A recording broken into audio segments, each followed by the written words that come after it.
How many podcasts have been running successfully for over 10 years? Not many, as you can imagine, as the podcasting community was much smaller back then. But Michelle Nizat has been running More Than a Song since 2014, and she joins us to share her insights into one of the biggest tools that she's used to grow her following over those 10 years, email marketing. 10 years ago, Michelle was able to find an untapped niche and then use her experience as a marketer to bring more people into her community and grow her show. And in this episode, we cover how to set up a podcast email list that your listeners will want to stay subscribed to, how lead magnets worked, and how you can create valuable free content for your audience, what's changed in podcasting over the last 10 years, podcast episode title hacks that get you showing up in search, and so much more. If you've been holding out on creating an email list for your podcast, or you just want to know how to grow yours faster, Michelle's extensive podcasting and marketing experience is worth tuning in for. Hi, Michelle. Thank you for joining me on Podcasting Amplified. How are you doing? I'm doing great. Thank you for having me. Good. So Michelle Nizat, she hosts More Than a Song, which is a bi-weekly podcast that she's been running for over 10 years now. February 2014, she's been running it for helping Christian listeners understand the scripture hidden in today's popular Christian music. So 10 years ago, or a little bit more than that, was there any podcast like this in existence, or how did you decide on podcasting at that time when it was quite a small, well, still relatively niche medium? Yeah, it's a great question. So there really wasn't any other podcasts like this. And honestly, I was new to this world of podcasting, right? So I went to a platform building marketing conference, and one of the speakers was a podcaster. And he just said, listen, the world at the time was blog, blog, blog, blog, blog. And he said, there's just millions of blogs being added every day. It's like trying to be found like a needle in a haystack. He said, so just pick a smaller haystack. And he pitched podcasting as that smaller haystack. And at the time, in that point of history, there were only like 150,000 podcasts across all. And so, I mean, I was definitely in kind of like at the beginning. And similarly, it was a better platform for me because I did want to kind of like take my listener, here's the music you're listening to on the radio, get inspired by a phrase or a lyric, and then let's go study the Bible. That's the premise of the podcast. Well, music is an audio format. And so to be able to have a commentary or comment on music and doing that through a podcast just made a lot of sense. And so that's how I was inspired. And I was able to talk to some of the speakers that were at that conference. It was a small conference, and I was able to just visit with them in the hallways and get their input and ideas on how to do it. And these more seasoned professionals, kind of like a couple of them were like, oh yeah, that's a good idea. And so when I saw that positive feedback, then I went ahead and took the lead. Yeah, awesome. Yeah, 150 is kind of amazing. Like, for reference for listeners, there's like over 4 million now. And there was still plenty of niches back then, I'm sure, which didn't have a single podcast on that topic, which probably made it a little bit easier to grow, although obviously the listener base was smaller.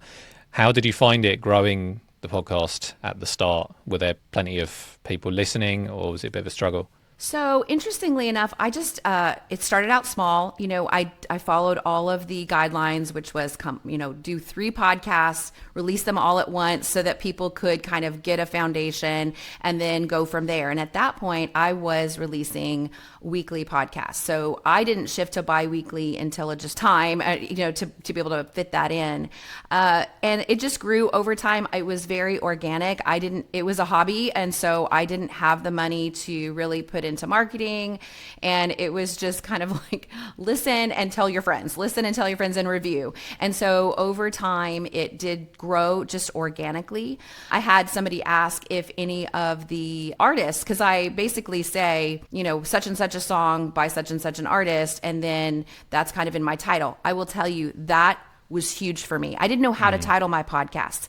And so that was a happy accident. So if I say, Still Waters by Leanna Crawford, and if you listen to that song on the radio and you're searching for it in iTunes, my podcast would pop up under that song. So here you are, you're listening to the radio, you're pulling out this song, and if you type it in, my podcast popped up. So I think I got a lot of really organic reach by titling it the way, using titles that people were searching for. In my case, it was the song name and the artist. Yeah, that's amazing. If it was like a happy accident, especially because that is kind of a growth hacking tool that is recommended these days. Like I know when I put out a YouTube video or something that has the name of a popular product in, it's just automatically going to get more people searching for it. But yeah, you've got a whole bank of 504 episodes that has the name of a popular artist or song on there, which is really cool. And that's what the listeners are really searching for. And the connection is so organic. So if they listen to my podcast, it's not a bait and switch. It really is using that song that they really like, that they were looking for. And it is taking them on a little bit of a different journey because it's not a conversation about the song. It's not... I'm not critiquing the song. I'm really just using it as kind of like a launch pad to go study the Bible. And so if you really like that song and you're like, oh, so it's a unique take. So I think it's a win-win all the way around, that I'm putting in something in the title that they're searching for. When they get there, it may not be exactly what they're thinking, but it's something that they can really relate to. And I've just had listeners, comment in the reviews or email me saying, I don't know how I found you, but this is just, I didn't even know this is what I was looking for, but yeah. I'm really connecting with your content. Yeah, I guess especially then. I mean, I know for me, I was probably only just starting listening to podcasts myself around then, sort of maybe 10, 11 years ago. And yeah, most of the time it's just an accident. Like there was someone I like to follow on YouTube or through a blog or something, and then they just happen to have a podcast and it's like, oh, what's this? So yeah, all sort of quite organic. Have you noticed, and have you had to adapt over 10 years at all, like changes within podcasting, maybe competing podcasts that have come up that have done something really similar, or has it been kind of a smooth ride over the last 10 years and just sticking to what you know? For me, I just stuck to what I knew. So I really haven't discovered another podcast that's similar to this. I will say I've run across a couple of blogs that were a little bit more like antagonistic about the songs. So they would, instead of using them as inspiration, they would tear them apart. I'm not into that, And so for me, I just I created a format. I will tell you, I'm a solo show. And so that's been interesting. I've just stayed that way. There are a couple of times when I have wanted to, or when I've had the opportunity to maybe interview an artist. So instead of creating a second podcast, I've created a bonus episode. I call it Friday with Friends. I release those episodes on Friday. They're in, if you're a follower of my podcast, you're going to get it. It's in there. And then I do this, like I'll record it on video as well. And so I'm a solo show. I've kept it really tight. It's a 20-minute podcast episode. I'm like within 20 to 25 minutes. I notice that sometimes my listeners, if it's shorter, will actually comment that they were bummed that it was a little bit shorter. Isn't that interesting? So like I've trained my listeners that it's like right around that 20-minute mark. I've followed the same template all along the way. There have been some things that have just kind of naturally arisen because it's a bit of a teaching podcast. So some things that at about episode 100, I realized that I would say Bible interaction tools a lot in my teaching. And so I came in, I told my teenage daughter at the time, I was like, okay, I've got BIT, that's bit. I need to add an E.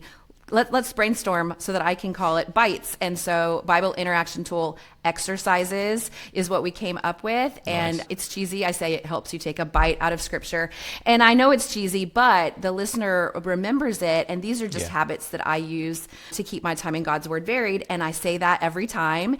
And it's snuck in there. And so then I'm looking to be able to introduce those. That led to my first lead magnet. So, but that was at like episode 100. So, maybe first year in, maybe it was actually the first year in, maybe 50 episodes in, then I saw that kind of rise to the surface. So that's some adjustments that I've made, but pretty much from the beginning, it's been the same format. Yeah, I was going to mention, because like I imagine that there might be other podcasts out there that are doing interviews every week. But it's quite a quite a very popular format these days for podcasting, and when you're doing something a little bit different and just having the odd interview, it probably helps it stand out, I can imagine. And yeah, with the titles as well, like that's something that can be a challenge. I see a lot of interviews where they'll just use the name of the guest and maybe the company they work for or something, and it doesn't always really land because the listeners aren't searching for that person. They might not know them, but for you, even though these titles are very simple, it's literally just the name of the song and the artist. Your listeners are searching. You're Right. understanding exactly what the listeners are searching for, which is really cool. Yeah. I mean, I definitely think that's a piece of advice for your listener. Like, what is the value added piece that they're searching for? You know, Joe, I know you're not going to put podcasting 101 with Michelle Nizat. They're not going to be searching for that. So out of this conversation will come something that you're saying that's going to resonate with my listener. They might be searching for something like that. And then they'll come listen to the whole interview. And then you just have to have your own style. Like, I am not a fan. I have, you have these like banter intros. I'm like, fast forward, fast forward, fast forward. Yeah. But they obviously work. People love them, so I think you just have to, don't be someone you're not, because I'm not a chit chat banter kind of person. I'm a dive in, get the information, dive out, jump on out. And so I was true to myself as I created the podcast to do something that was natural to me. And then the listener that belongs to me, that resonates with them. I'm not trying to capture a listener that's maybe not meant for me. So I think that's important too. And just some consistency. When the listener logs in, they know what to expect. And while you can kind of keep things interesting, and maybe some shows can do that, and they log in because they never know what to expect. For the majority of us, especially for a new podcaster, I probably wouldn't go that route unless you're super creative or you have something that says, no, I know this will work for me. For me, that being that template, that format, the listener knows what to expect. I know how to prepare. All of those things I think have worked well for me and my audience. Yeah, for sure. Yeah, thanks. Like that is definitely something that listeners can take away. Just really understanding your audience. Like for me, I know that my audience of podcasters, they listen to a lot of podcasts themselves. So I didn't want to make this podcast sort of super long and, just talking about banter and stuff. I really wanted to sort of dive into very specific topics, which for yourself is obviously, it's a pleasure to have someone on who's been there for a long time and seen how things have changed over the years. But I also wanted to talk about lead magnets, because that's been something that has been very beneficial for you. If you wouldn't mind, for the listeners who might not be totally familiar, just explaining what a lead magnet is and what you've aimed to get out of using them and how they've gone for you. Yeah.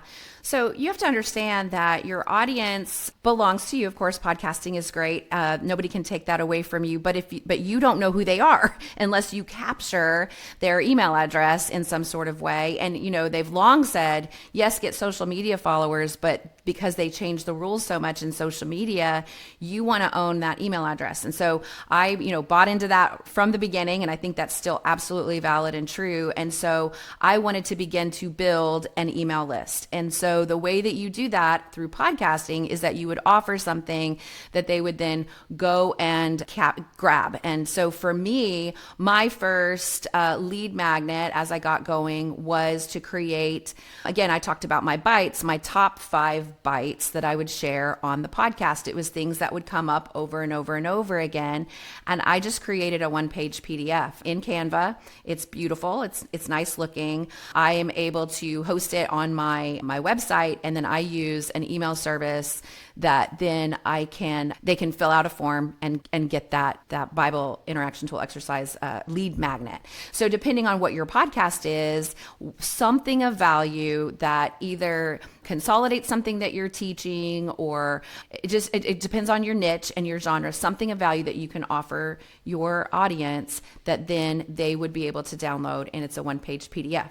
Now, I will say right now, I still offer that. I don't talk about it anymore on the podcast. If you get an old podcast, you're going to, see the pitch for that. And there is a place for you to sign up for it.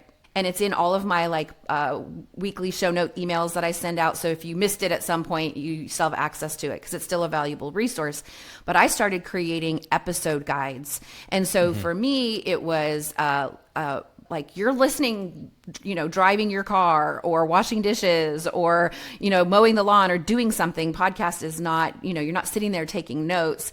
And that's why you have show notes and all those things. But the episode guide for me, especially because I talk about Bible study, teaches them or walks them through what we talked about on the podcast so that they could study it on their own. So for me, that episode guide is really helpful. So if you could come up with an episode guide, now that's a little bit more because the one-page PDF that I started out with was just kind of like an evergreen thing. I created it once and it works. Episode guides I have to create every week, but it has been really valuable, and I do get new subscribers every week from that episode guide because they go, oh, well, that really will be valuable for me, and they download it. And then once you've built this email list, when did you start doing this, by the way? Like how far into the podcasting From journey? the beginning. So I'm a marketer by trade. And so I kind of already knew some of these things that your listeners are probably hearing here and in other places. They're like, oh yeah, those are best practices. And so my antenna was up for best practices. And so again, I looked at those seasoned professionals that were on the stage, and I knew I was starting from scratch. So I just kind of did what they did, but in just a Michelle Nezat sort of way, right? So they were offering these lead magnets and things like that. Now, maybe I couldn't do a professionally created video yet, but I could do a one-page PDF. So that's what I did. So I really did it from the beginning. Yeah. But you can implement it at any time. Here's my thing is that there are times, so I feature songs that are playing on the radio, but sometimes I just want to use a song that's not playing on the radio because I really like it. It's my podcast. I could do it because that's something that I really want to do. No one's above me telling me that I can't or that I've somehow missed it. I would say that right now. Don't beat yourself up. There's no shame. Try something new today. I will say though, try something with a level of commitment. And so people will say, well, how have you how have you, produced over 500 episodes? Because I made a commitment to myself and to my listener that I was going to create this content and be consistent over time. So that would be kind of like one of my main suggestions for your audience. I definitely wouldn't try podcasting out. If you feel like you want to try podcasting out, then I would create a limited series and with a particular goal that you can accomplish, right? So have you ever, you watch these shows on Netflix or whatever, and you realize that maybe it's a season. I mean, I've wrestled with, do I go to podcast seasons or anything like that? Because that's something that's kind of new that wasn't when I started out. And I've wrestled with that. But if you have a topic or an end goal that you can start here and end here, and then it's a complete almost product, that would be a way to try podcasting out, because then you would say, I do have a podcast series that I created, and then that's that content.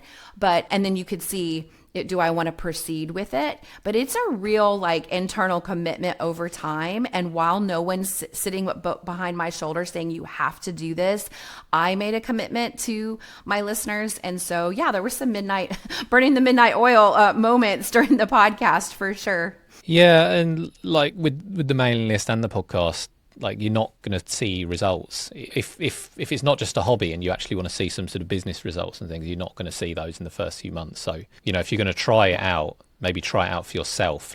Do you actually like the process, but without any expectation that you're let's try it out and see if we get any clients through this podcast in the first 3 months, because it's just not realistic. Right. I agree. I just think that you would get discouraged early if you felt like you were going to get massive results. It's persistence over time that I think will then you build a platform that you can then stand on, and you'll then reach more people. Yeah. And with the mailing list, I know that some podcasters think, or when should I start the mailing list? I need to get it to a certain level of, certain number of episodes or a certain level of quality or whatever.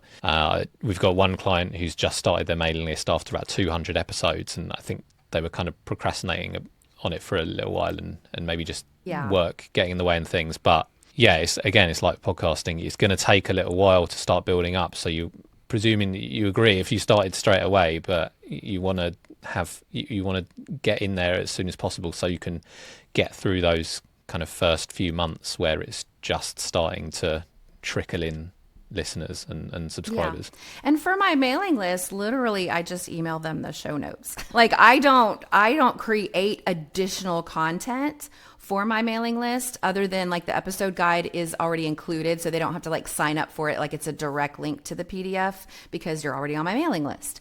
And so I don't, every once in a while I'll do something. It's just kind of like a don't forget the podcast came out with a new episode and here's like the bullet points of my show notes and things like that. So for me, now there's other people who get real creative with their mailing list, but I think for some people they're like, oh my gosh, I have to create more content. No, just reuse the content that you already have. You're just staying in front of your audience. And the other thing is, Joe, I mean, the last time you got an email from somebody that you signed up for, did you think this is only valuable to me if at least 10,000 other people are also getting this email? You know, the audience doesn't see it the way you're seeing it. The audience, it's very personal. The podcast is very personal. We are in their earbuds. Like I met a listener one time. It was a friend of a friend that started listening to the podcast and I had never met her before. And she goes, I said, hi, I'm Michelle. She goes, oh my gosh, you sound like you. I said, yes, I do, because I'd been in her ears. It was my voice, but she had never met me in person. It's just a very intimate thing. So when you get their email address and you're emailing them, they're receiving a message from Michelle. They're not thinking of it like you're thinking of it. So definitely, I think sometimes we get in our head, and yes, the procrastination, but also sometimes the procrastination comes in when, how do I make the time to be able to create this content? So if that's the case, just repurpose what you've already got. And a lot of times I had friends who'd say, I don't always listen to the podcast, but I read through your email and I grab a couple nuggets. And especially if something really catches their eye, then they'll go and listen to the podcast. So that actually has encouraged me to be better at writing my show notes to try to entice people to listen. But I'm just repurposing my content. I mean, that's just one way to do it. Yeah. I can hear all these questions that you're answering that a lot of people will have in their head. So thank you. Like, what shall I write is another big one you hear. And yeah, if you spend the time writing your show notes, it's going to help your episodes get discovered in the platforms. But also, most people, they aren't. I can't imagine, anyone, unless you've got quite a big podcast, is reading through every word of your show notes for every episode. They're not even going to notice if you paste that into your email campaign. And if you're speaking in your own voice anyway, and you can edit the first and last sentence or whatever, just so it makes sense as an email, then there's not really a huge amount of work to do each episode. Yeah, so here's my template for my show notes. So I actually script out my podcast because I say a lot and I chase a lot of rabbits and things like that. And I also have a lot of scriptures, so I want to be able to read that stuff off. And I've just trained myself to not sound like I'm reading. So if one of my listeners is like, oh my gosh, I didn't know she was reading. Yep, the cat's out of the bag. All right, so, but when I go to write my show notes, I try to create a compelling hook paragraph at the beginning, where I kind of introduce why I picked that song or something about it, just a hook paragraph. Then I go to, on this episode, I discuss, and I have bullet, and I just basically, I mean, even if you didn't script it out, you have already recorded it, you can just kind of say, what did I talk about? And then I have a couple links like to the YouTube video of the song. I've got a quote that I pull out. I try to have at least one sort of sticky statement that I could use in social media posts, a quote that I can use in my audiograms and things like that. And then at the very bottom, I have like a weekly challenge. So now that you've listened to all this information, here's what you should do with that information. Here's how you can implement it into your life. So that's my show notes. And then my email that I send out to my email list is that first paragraph of my show notes, a sticky statement in the middle, and then I copy and paste the what you should do this week. That's the email. And then I've got all my freebie links in the middle, and then I've got my bullet points here. And then also I use like additional resources. So if you're on my email list, you'll be like, oh, I wonder what books she read to prepare for this podcast. Well, I'm going to list them all there. And then that's it. So for the email, I just kind of rearranged the information that I used in the show notes. And but then that way I'm really thinking of two things. how do I want to present it? What's the hook? And then what do I want them to do with it? That's the end.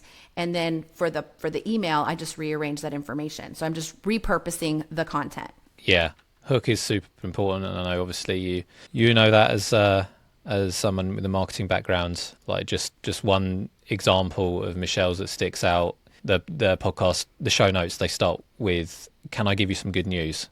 So it's like, yes, everyone wants good news.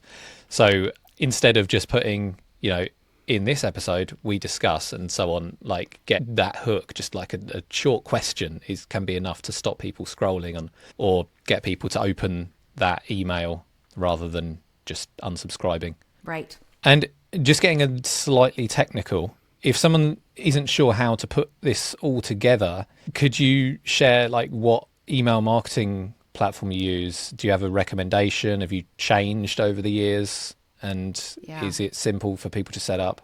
So there's two major things that I've changed over the years. One is my podcast hosting platform. I went from Libsyn to Buzzsprout. And the reason that I did that is because I wanted the dynamic content. Dynamic content is, if you've ever listened to a podcast and it's 5 years old, but they're marketing something that they created this month, or like the first time I ever heard of dynamic content, it was something that was 5 years old, but they were marketing a current conference. And I was like, how did they do that? So then I asked, because I've got a job outside of my podcast and all that. So I wasn't like a podcast nerd. And I asked a seasoned podcaster, and they were like, it's called dynamic content. And so that's where I can, in Buzzsprout, create like a little short commercial that I post at the beginning of my podcast, and it goes on all of them. I have 500 podcasts. And when I issue a new podcast, I mean, I get a good chunk of people downloading that podcast. But if I have, 2,500 downloads that week, like 500 of them are the new podcast and 2,000 of them are on one of the other 500. So if I have something I want to say, like when I wanted to sell my novel, I want to put it on all the podcast episodes. Well, Libsyn was super expensive to do that, and just their platform didn't work. So I moved over to Buzzsprout. So that's one big change, and I've absolutely loved that particular podcasting platform. For my email marketing, I started out with Aweber. I've been with Aweber this entire time, but I am literally getting ready to change to Podia. So it's Podia. I got that platform so that I could host my newest endeavor, which is some video courses and things like that. But they also have email marketing tied into their system. Aweber just sent me an email. I'm sure you guys have noticed this. Like, things just go up exponentially, like, hey, we haven't raised our prices in 10 years. So today we're going to go, instead of, it's now $50 a month for what you want to do. That's something that you had been doing for $10 a month. And I mean, that's a huge jump. And so because I had this other platform that I was already paying for, I'm going to move my email marketing to Podia. And it's very intuitive to say, I want to deliver this content via email. I want to deliver this content this way, this way, this way. And so I'll be able to kind of like tag people. If they do the episode guides, I can pull people and say, hey, you like my podcast? Do you still want me to talk about when I, publish a book? Or would you rather just, I'm done hearing you talk about your book, Michelle. I'm not a reader. I'm a podcast listener. And so then I can kind of like segment my audience that way. So I am making the shift. But I tell you what, Aweber worked for me for a long time. And one thing I really liked about it is they had landing pages, and the email forms were very easy to use. And I was able to add tags and do all that stuff. It's just, I'm trying to consolidate the number of platforms I'm using for everything. Especially since it's a hobby. My husband's like, let's save money if we can. Subscription here, subscription there, that kind of thing. So. Yeah, no, I know the feeling. Like, I was looking for a platform as well. We've got a course on Thinkific, and then we've got a podcast host and MailChimp for email marketing, and it would be nice to just have everything all in one place. But I mean, if for listeners, if you haven't started your mailing list and you're thinking of starting one, then Aweber is Michelle's recommendation. So I can put a link there. We use MailChimp, and Yeah, Podia Here's my as advice. well. Just pick if you've one. got a course. Pick one and commit. Yeah. Pick one and commit. And because I think sometimes, especially with technology, we just hamstring ourselves because we're worried that there might be a better one out there later. And so just my encouragement to you is it a lot of work to move from one platform to another? It is, but I just pick one and commit and just make sure it does what it needs to do for you right now, and then worry about that later. Yeah. It's a praise report. If your audience is so big that the transition would be a little bit tricky, that's a good problem to have, right? Yeah, no, that's a good point. It's easy to like look at these features that they come out with and think, oh, maybe I should move to this one, and then another one comes out with a different feature. But obviously, if you needed that dynamic content and Libsyn at the time wasn't providing that, then that's a pretty big reason to move. But yeah, I mean, I thought at one point of going for Kajabi, which you might know is quite similar to Podia, where I can put my course in there, my podcast and everything. But it was just more than I needed at the time. So yeah, I just went with a free. Use Kajabi for another business that we have, and it's just super robust. It really is. And I wanted to, there's a reason why I have certain things over there, because I needed those features. But with my podcast and what I was trying to accomplish, I just have a WordPress site and I have a template that's made for podcasting. So the Podia came in when I wanted to really start doing these online Bible studies and things like that. And I use that as kind of my landing page for my book as well. So if you go to michelle.com/books, it will actually redirect you to my Podia site. And that's where I've kind of kept all of my book and Bible study stuff over there. But I still have my WordPress site where I host where I feature my podcast. It's hosted at Buzzsprout. Yeah. Nice.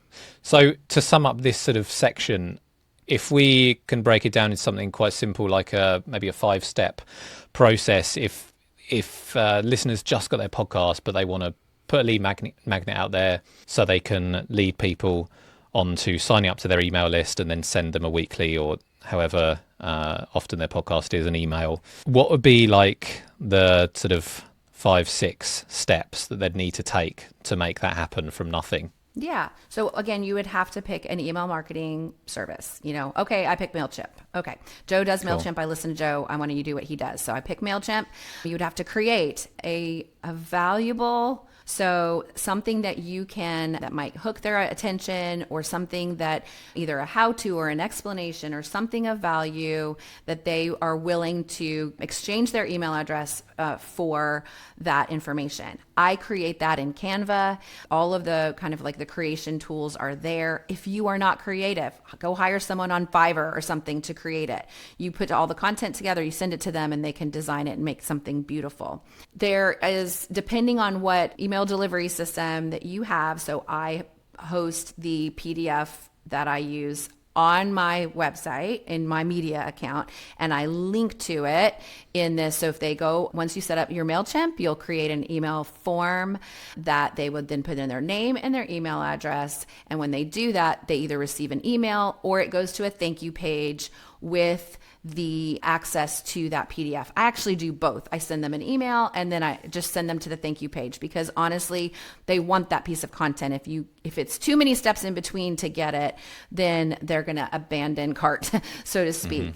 And then you would have to, I use Pretty Link on my WordPress to create a verbal link that they can go to, because this is a podcast. They're not writing it down. So I say michellenezat.com/504 download. That's the episode guide that I've created for this week's podcast. And so when they do that, they're actually sent to that email form page where they put their name and their email address. And then when they hit submit, they're added to my email list. They're sent to a thank you page that has the link to the PDF, and they get what I promised, and I get their email information. And then they're just added to my regular email list. I do have a welcome series as well. So that's just, I would get some training on good email marketing, but when you sign up at like MailChimp or Aweber or those, they often have these like, do these steps to, get started. Just follow those steps. They are good marketers and they're telling you how to use their system. So follow their steps. So I have a welcome message, and it also sends them to like my top podcast episodes. Here's what to expect from me so that I'm managing their expectations. I will be in your email box once every other Monday. Every once in a while, I have something to say in between. But for the most part, I'm not going to, drip on you all the time, that kind of thing. Nice. Thank you for that. So Yeah. email platform, putting together the piece of content that solves one of their problems, and then you use pretty links to create links that you can read out. I'll leave a link in the show notes to that as well. It's a nice and easy way of creating readable links. For us, we just create like a website in a web page in Press, but I know some people don't have full access to there, or it might be too technical. So Pretty Links helps with that. Yeah, it's just a simple redirect to whatever page you want. And then that way you don't have that, because like Aweber's is like CDE 4572. Yeah. They have this strange names. And so, yeah. And then once they're on your mailing list, that means they're getting, like personal style sort of emails that come to them directly to remind them to listen. And so have you seen any sort of direct, I know as a marketer you must do for clients and things, but have you seen sort of direct response in terms of like when you send an email, you start getting more listeners? Or I guess it's hard to compare because you've done it right from the beginning. Yeah, I think that number one, the email reminder always helps listenership, right? So you've got some people who are following I follow a ton of podcasts, but I don't always have time to listen to all of them. And so sometimes, again, that email hook or that, I do like that song, let me go listen to the podcast. Or I'm going to read that hook and Michelle's got me with some piece of content that she's going to include in the podcast. So it's definitely valuable. Also, look, don't get too big for your britches. You know what I'm saying? Like if you don't have 10 million listeners, it's okay. Those listeners they're a gift, right? So I just think of them as a gift. In fact, I thank you, Jody, for signing up from Carrollton, Texas today. That kind of thing in my mind. As I get new listeners, because each one is a gift. I will say early on, I partnered with another company and I got a little boost. And I was super thankful for that email boost. Or when an artist finds me and they say, oh my gosh, I found this podcast. Listen to this. Yeah. Look how cool. I'll get like a temporary boost. And I got a little too big for my britches. And I one of the things that I do is I thank people for subscribing and I tell people where everyone is from. And that particular kind of boost, I couldn't. And so I didn't name them by name. Anyway, it just kind of backfired. I had a listener reply saying, gosh, I really liked hearing where everybody was from. And you bypassed that. And that's just one listener. But I don't know, for me, it taught me a lesson, just be really grateful for your listeners. And also I just make myself available. I very few people actually click reply and send me an email. And when they do, they've taken the time to do it. I can't always, there's some listeners that like message me every day on Instagram. And at that, I might reply to them the first couple of times. And then after that, I'm like, okay, they're sending me a verse a day. I don't necessarily need to respond. But for the most part, I encourage people to email me. Now, Buzzsprout also has like you can text the show feature. So if your audience is too big that you just can't respond to emails, the texting the show kind of gives them a chance to kind of give their feedback without, you can't email them back because it's just it's a one-way text. So that's an interesting way to do it. But I would say, especially for podcasters starting out, until it actually becomes a problem where you cannot respond.